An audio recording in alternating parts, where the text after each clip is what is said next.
Biden. Yeah, that use of Autopen we saw under the Biden administration certainly is a different scene than what we get now of these frequent open to press, public viewing signings that we see from President Trump. But another thing on that is that new revelations by the Heritage Foundation's Oversight project shared with the Washington Examiner show that Joe Biden relied on Autopen to sign official documents far more often and under more questionable circumstances than previously reported.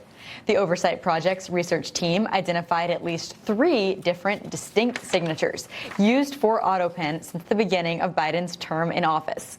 The report finds the use of Autopen at least a dozen times each in both 2022 and 2023, while Biden was in Washington, D.C. and available to sign by hand, and another 20 times between 2024 and January of this year. In a statement, the Oversight Project asks why the Autopen was used so frequently when the president was readily available to sign these critical documents personally, while saying it's unclear why 3 different signatures were used. A source suggesting to the Examiner a more strategic motive might have been at play.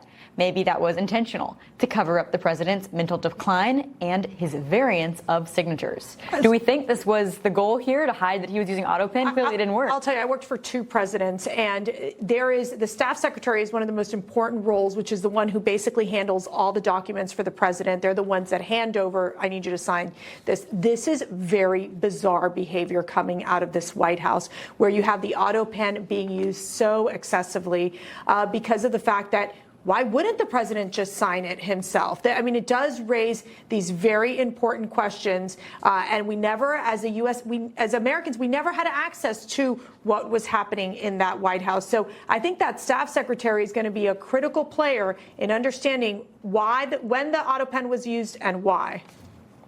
Coming up, President Trump celebrates the 250th birthday of the U.S. Army.